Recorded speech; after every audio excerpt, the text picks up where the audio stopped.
Welcome to the R7 podcast, sponsored by M is Good. R7 is an innovative, God-inspiring process that explores personal and professional purpose. R7 analyzes 7 strategies to transform your vision and find direction in your organizational marketing. R7 establishes clarity and guidance for the gift we call life. Welcome to the R7 podcast. Today, I am equally as excited as previous weeks. This week, we have on, sorry, Dave Bennett, but this is my ultimate BFF.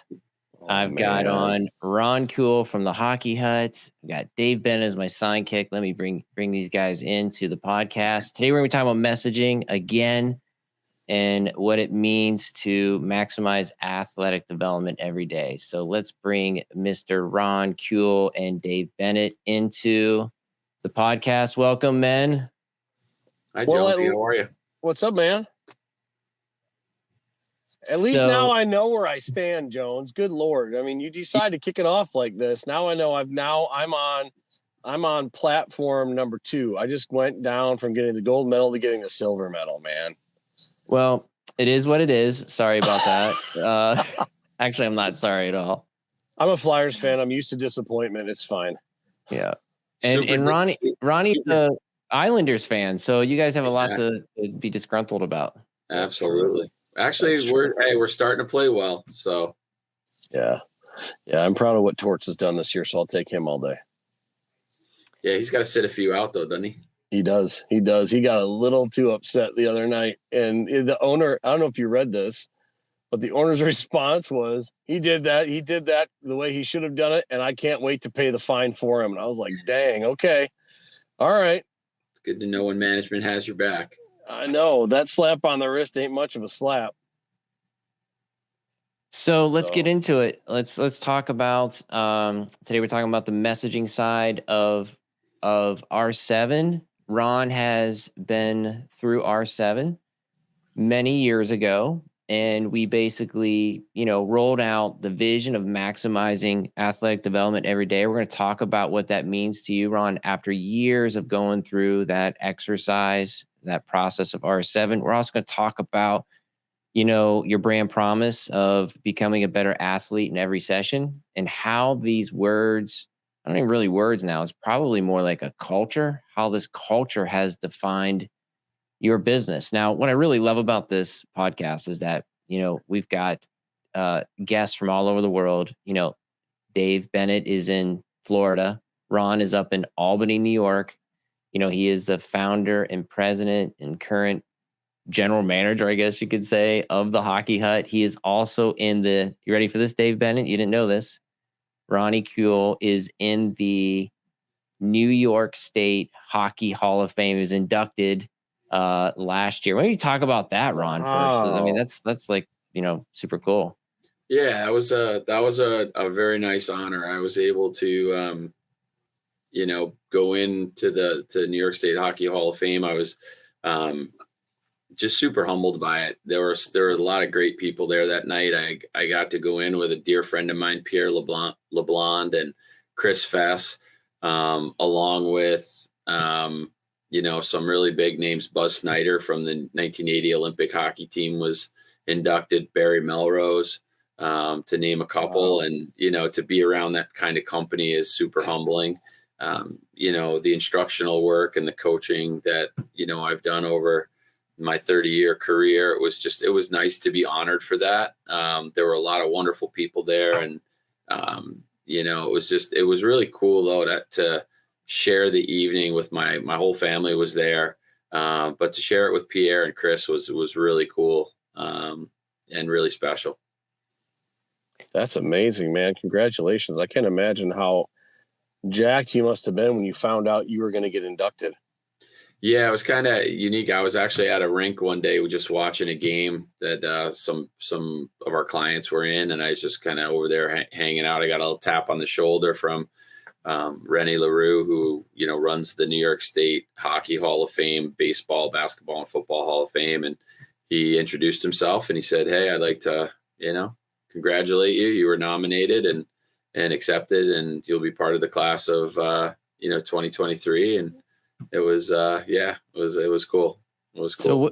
what do you think has contributed towards your success? I mean, that was a huge honor, to be part of that and to be that, be kind of a community leader in the hockey space and, be recognized as a legend, honestly. What is that like for you?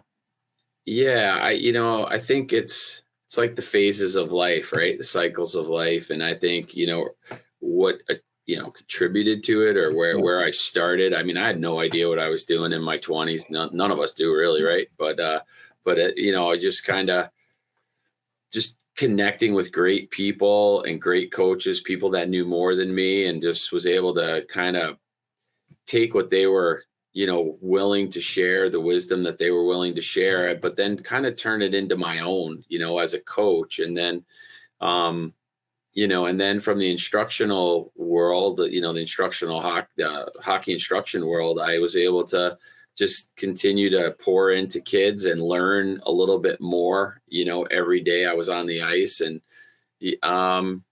I think ultimately, though, it's really the people that I've been able to work with, and the people that I was able to connect with, and they were so open to share their wisdom. And that's in the early stages, right? And then when you're in the grind of it, you're going through it, and you're developing your reputation, and and it always helps to win. So when you start winning some hockey games as a coach, people want to play for you.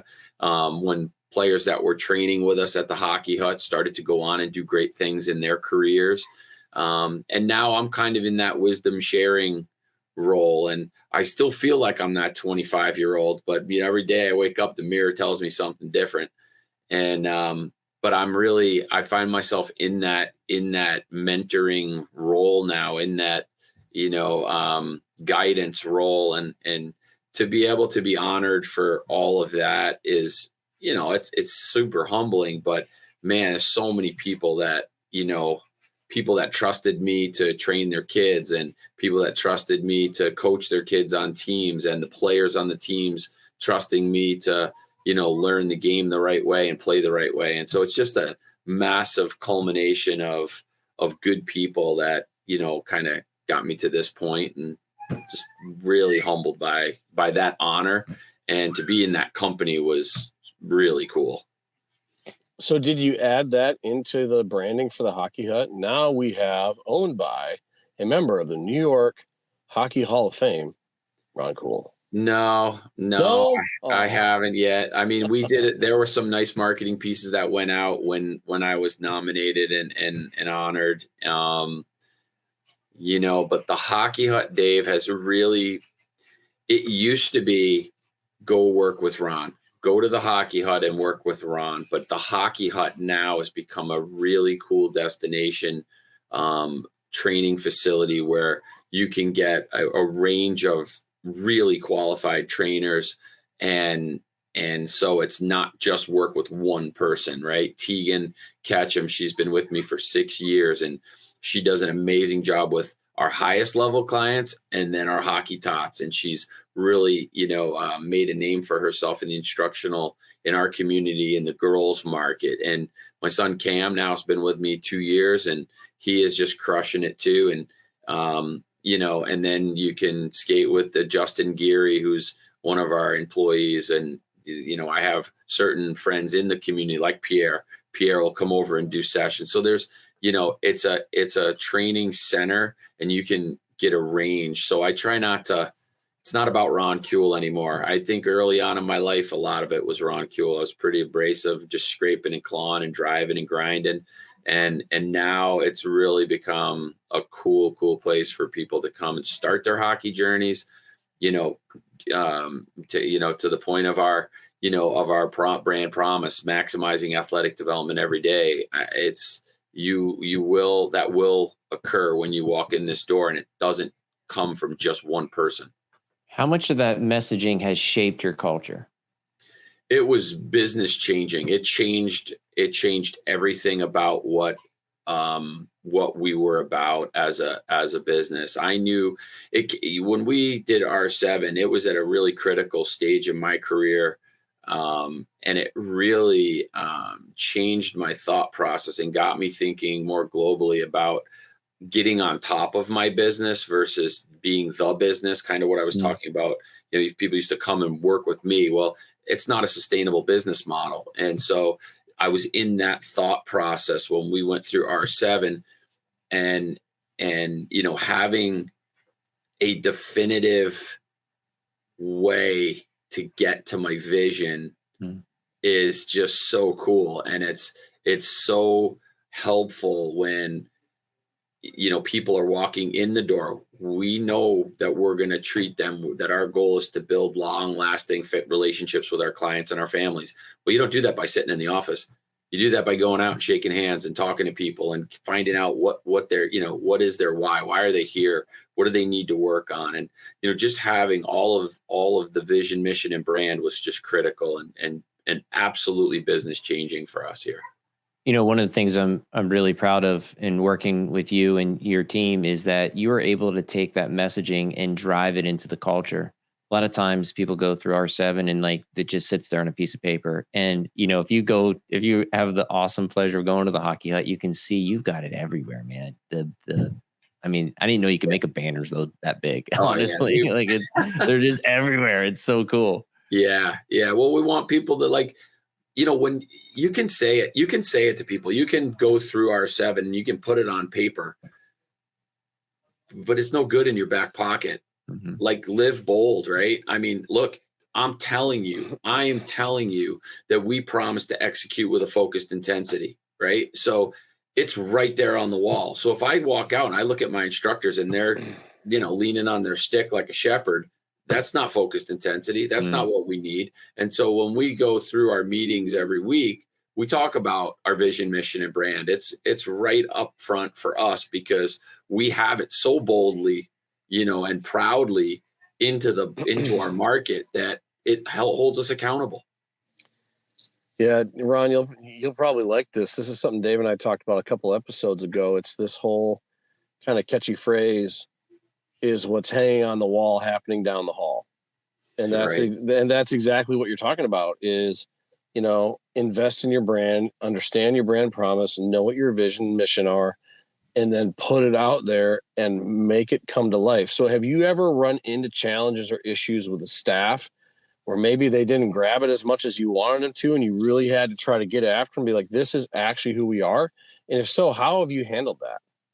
Yeah, I think of it kind of as like the railroad tracks, right? If we're on the tracks, we can go as fast as we want. And again, always going together is going to take you a lot further than going alone. And if you're all on the tracks together and you're all just motoring down the tracks, as soon as somebody gets maybe veers off the track, it's the vision, mission, and brand that gets us right back on track. And I think, I've never had a major problem with anybody here in regards to that. Everybody buys in. When we sit down and interview people, I read it to them and I talk about it and I talk about how I got to it and that, there's 30 years of experience behind this. And for, Jonesy, what did we do it maybe 8 years ago? So for 22 years, I was paddling in the ocean, in every direction to get us here. And then in the last 8 years, it's been, just molding the clay to get to this tremendous training center and this tremendous business model.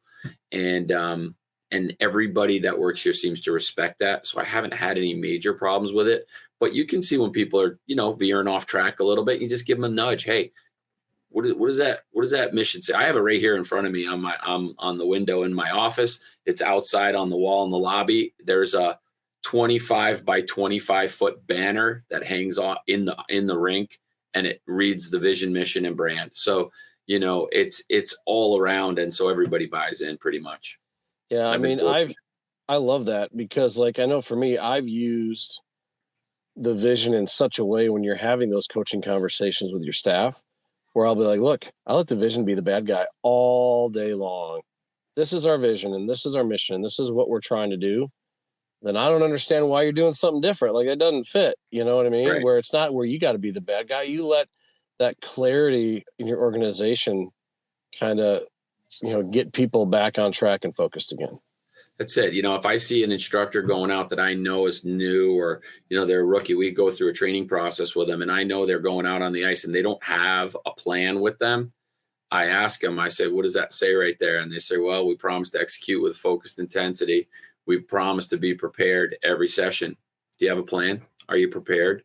Are you ready to rip off a tremendous session? Well, you can't do that if you're not prepared. So once you get in there, get your plan done, show it to me if you need. Otherwise, let it rip. And so it's little simple conversations like that. It's right there. It's what we all live by. Ronnie, there's people that are listening and watching this podcast that are looking to start a business because they got a word from the Lord, and they're like, hey, I want to tackle it. You've been at this for 20 some years. What would you say to them as far as starting an organization, whether it's Christian or not, after being through the grind of 20 some years? What would you say to them in terms of, getting started off in the right direction? Well, Debbie once said to me, if you want to make God laugh, tell him your plan. So, that one always just kind of sticks with me. And I think as a Christian, there's a roadmap. And I think if you follow the simplicity, it's really pretty simple.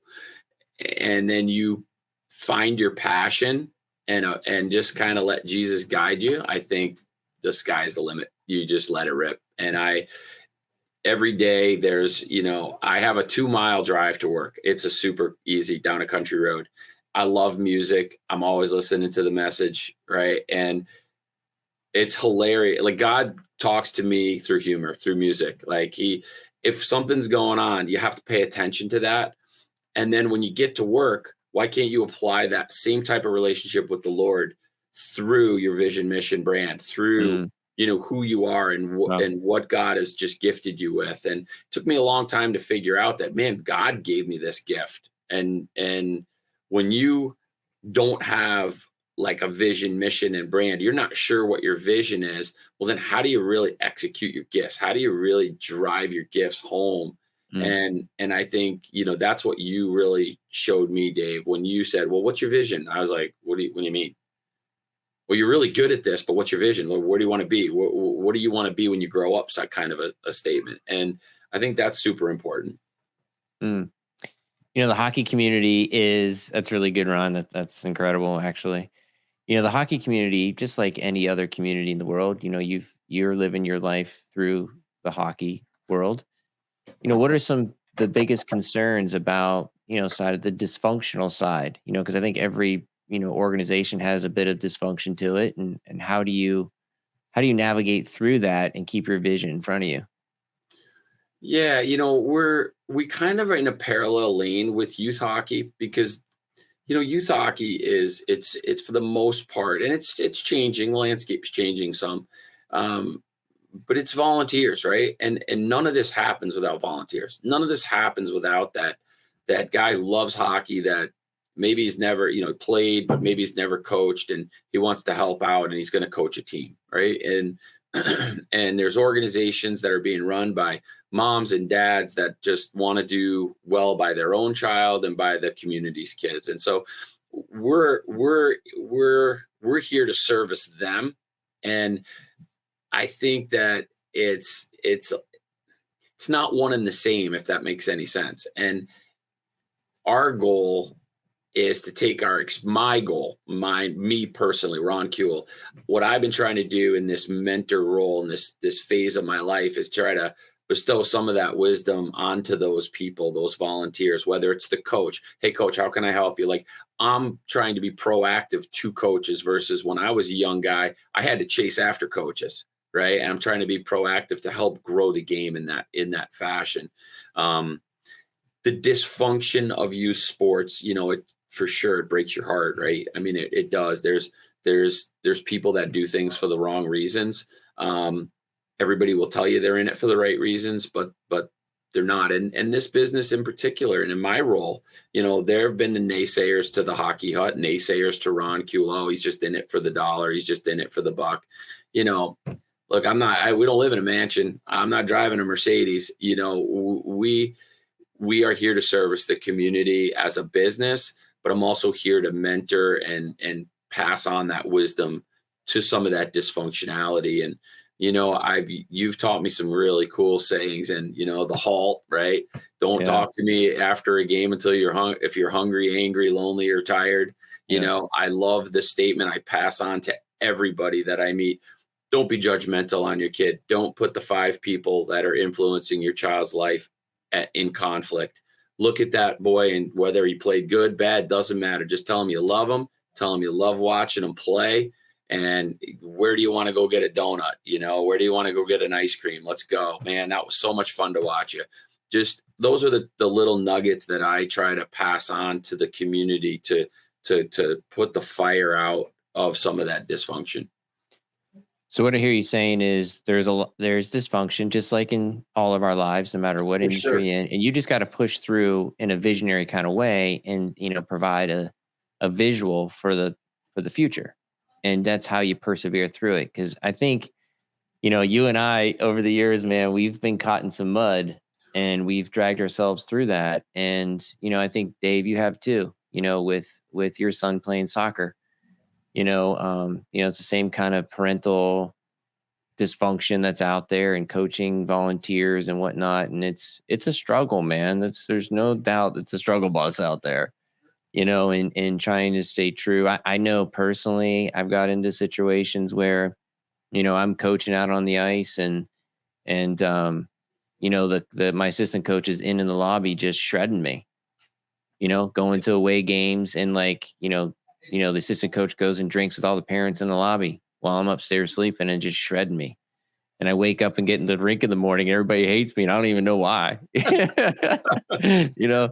And so there's just all kinds of that stuff, especially in the hockey community, but in other communities too. And just, it's interesting to hear your wisdom of how you persevere through that. There's a lot of great, don't get me wrong, there's tons of great people, and there's tons of super, super good things going on. I think in our community in particular, there's some amazing things, some transition that's going on in our community here in upstate New York. I know the Hockey Hut. I mean, we love coming to work, and we love, what we do. It's when the vision of whatever team or the coach sets guidelines, most of the time dysfunction happens when a coach doesn't hold to his guidelines and he wavers a little bit, and then the parents don't adhere to those guidelines. Everybody's got a little bit of skin in that game, to where teams become dysfunctional. I don't know if I told you this, Jonesy, but after 8 years of not coaching teams, this year I did coach a 2011 AAA team here in Clifton Park. And one of the first things I did was I went through the R7 with them. I went through and we created a team vision, mission, and brand. Nice. And I had these guidelines for the parents as well. And a lot of times too, parents, what happens is they don't feel like they're involved. But what we did this year was we gave every parent on the team a job. So we created more of a program than we did just a team. It wasn't just me and the kids. It was everybody. We had an equipment manager. We had a scheduler. We had a treasurer. We had a team mom. We had an assistant, equipment manager. We had a guy that did all the workouts for the kids. Like every parent had skin in the game. And then we created this vision, mission, and brand. And it was amazing. I made the kids memorize it. Every kid knew it, like top to bottom, vision, mission, brand. So when we were down 1-0 after playing a sluggish first period, I'd look at the team and go, guys, is that really our vision? What's our vision? And they would rip it right off, and boom, you could see the energy come right back to them. It literally got them right back on the rails every single time. It was the most enjoyable season I've ever had. Not a phone call, not an email, just accolades, just fun. The team improved so much. And I got to hand it to the vision, mission, and brand. I really do. And to be able to create an organization versus just a team. I love that, Ron. I absolutely do. I think it makes a huge difference, and your athletes, they don't really know what you're doing. So it's fun to lead them there and then play with a little bit as you go. I mean, Jones and I have talked about this before. I had 1 year a few years ago where had been contracted by a middle school team to coach their middle school soccer team. And, and our vision was very simple: to be the best team in the county every day. And that doesn't just mean you win games. It has to do with training. It has to do with mindset. It has to do with behavior at school. And whenever we would have any kind of issue, we just pull it out. You're right. Whether it's at halftime, during training, getting ready to train, or whatever. And when you have a simple, portable vision that Dave is so good at helping you get to, oh my gosh, it changes everything. And then you're right. You share it with the parents. They go, oh, okay. And you look at the parents and you go, so when your son is not the greatest kid at home, you can drop this nugget on him if you want to, put it on and the then fridge. Bring him back. Exactly. Put it on the fridge. Exactly. And it works great. So I love that you brought that up, because the things we talk about, it's not like, you can't use it in other parts of your life. You can use it everywhere. Yeah. I think too, coaches always, this is a great statement from coaches. Guys, this is your team. You need to own this team. Well, what do we own? Right. What is it? What players going, okay, yeah, we're going to own this team. But what are we owning? Who are we? We don't know who we are. And, and I'm going to read this to you if you guys don't mind. Go for it. There's a bunch of 12-year-olds. They created this. I walked them down the path. They answered the questions. This is what they came up with. Our vision: be champions in all areas of our lives, individually and as a team. Win every drill, win every practice, win every shift, win every game, win the league, win the state championship. Mission: prepare every week through healthy life habits. Work hard in school to get good grades. Get to bed on time. Shoot pucks and stick handle every day at home. Eat well with proper nutrition. Practice hard and be at our very best, working hard and working smart. Be a great teammate. And our brand: organized, tenacious, with a passion, will for success. And it was so simple. It was the easiest team ever to coach. I'm not a big myhockeyrankings.com. I don't believe in it. But this team was not like 90th last year. They finished 50th this year. We took the number 12 team to a 2-2 game with 3 minutes to go in the state championship. And we lost. We lost the game. But it was a total buy-in, and they owned the team. They took control of that vision, mission, brand, because they created it. I didn't create it. They did. Now you're a steward of that brand. And that's it. I just have to manage it. Yeah, you have to manage it. You're not driving. Nope. Hey guys, that's awesome, man. That is so cool. I didn't know you did that. You didn't tell me that. That's so cool, man. Yeah, it was super special. That. Yeah. I gotta say though, Ron, I kind of like that idea of organized tenacity. Because that's kind of what they said. That's a pretty cool idea. Organized tenacity. That's really awesome, man. And for 12-year-olds to pick that up is crazy. Yeah. They were great. It was a super, super fun activity to go through with them. So Ron, moving forward and sort of landing the plane here, because I know you got to run, but what's next for Ron in the vision? You're a mentor, you're an ambassador now in the community. You're seen as a figurehead, almost a celebrity. That's hard to believe. And what's next for Ron in the vision of the hut? Oh man, I am just so blessed that for most of my life, I did this by myself. My wife, Debbie, 28 years, she was home raising the kids, grinding. The last 11 or 12 years, she had been working just to keep us in, health covered, health care coverage. Yeah. And I am at a point now where my son Cameron, who had a wonderful, playing career in juniors and in college, is now with me 2 years, and he's here. So the passing of the torch, so to speak, and now 6 months ago, I said to Debbie, "Why don't you quit your job and come over here and work?" And so now she's here. She's doing all the billing, all the scheduling, all the renewal work. Tegan is, doing all the sales work with Cam, and we've just got a terrific team here.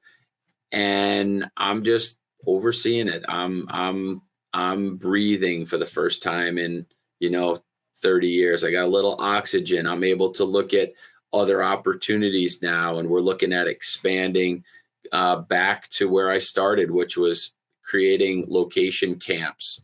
So we're looking at expanding our business, going up to Berlin, New Hampshire, going down to Bridgewater, Connecticut, going up to Burlington, Vermont, running some and taking our brand and our style of teaching and instructing, outside of the hockey hut just a little bit more. There's a super, super exciting thing going on in our community with a new ownership at the arena. And I know I'm going to be quite involved with that. I'm super humbled by, being included in that by the new ownership group. And I know we're going to take that program to new heights as well. And so, and my golf game, I love my golf game. So, So all kidding aside, I'm really in a phase of life at 54 years old that I couldn't ever have planned for. I'm in just a great space. The Lord is just working in every aspect of my life. You've been, guilting me on this CrossFit thing now for about 10 years. And I finally, I literally Dave, I started CrossFit yesterday. So I'm getting my body healthy again. And yeah, I'm just excited for this next phase of life. So I would regret if I didn't say this, so those of you that are listening out there and either you're, starting your organization or you're in the middle of it, one of the things that I think is really apparent here is that Ron is a 20-year overnight success. That's right. And this is the beauty of vision, is that when it's written where there's, it's an image of your future and you can't get to it, so it's something that you're always aspiring to become. It then can become generational. Your mission statement is the what, where, when, and how. Your vision statement is the why. You're never going to achieve it. You're always striving to become it. And it's core. I don't know if some people are listening back when there was Batman and Robin on television, and the commissioner would need Batman, and the commissioner would go to the top of the building. He would shine this bat logo into the sky. If you guys remember that or not? And so that would say, okay, Batman's needed, and he would come. Your vision is like that bat signal in the sky. And when it's written correctly, there's so many resources and so many people that are waiting to show up and help you. You've just got to really communicate that vision early and often and make it short, portable, easy to understand, memorable, inspiring statement. And and when that happens, man, that's so cool. And now you're become this apple farmer, not a potato farmer, where you're out there grinding every day, and it's like, now your family can come in, and it's really just a beautiful thing. But you've got to grind. Ronnie's been grinding. Something, Jonesy, go for it. If I could add something, and I just thought of this as you were talking, anybody that is in the phase of maybe passing along their business or whatever, of course, there's a ton of steps to cover before you actually officially do it. But I just thought, like, we have a cool training center, but I think what I'm doing is I'm actually passing on my vision, mission, and brand. Yeah. Like what we created, I'm passing that to my family. They're just good at teaching and instructing, and hockey is a vehicle, but I'm actually not passing the business to them. I'm passing the vision, mission, and brand, and then they're going to take the business to a whole nother level. That's right. Makes sense. Yeah, what you did in a year, they'll someday do in a month, revenue wise. Right. That's really my hope for my children is that revenue wise, what I do it in a year, they'll do in a month. For sure. Yeah. And so, we always our generations always want to be better than the previous generation. But any closing thoughts, Ron, Dave, before we close down the podcast? You know what?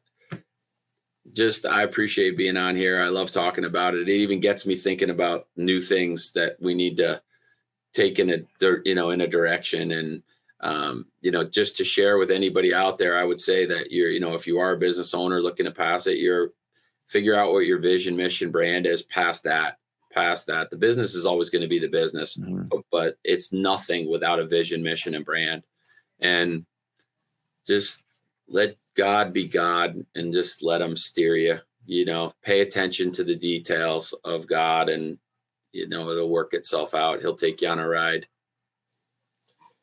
Man, I've loved, Ron, what you've shared today. And I think just some closing thoughts here for everybody as you listen is, I know whether it's you or people in your circle think this idea of taking the time and figuring out what is my vision, what is my mission, what is my brand promise, sounds like a waste.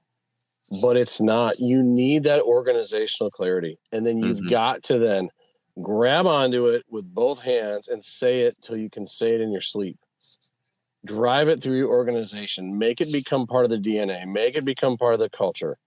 Don't just say, we did an exercise, we figured out this thing, and then we never talk about it. Like, Right. Ron, your examples today are awesome because it shows what you can do when you establish that clarity and you're intense about where you're going and why. So I know people can get kind of mucked up in this idea of, oh, it's kind of silly, I don't want to do that. No, I would say the opposite. I was like, you're going to continue to get average results if you put forth an average amount of thought to it. You've got to go deep and you've got to figure it out. Absolutely. Yeah. All right. Thank Appreciate you that. again, Ron, for coming on. Appreciate you. We will see everybody else next week.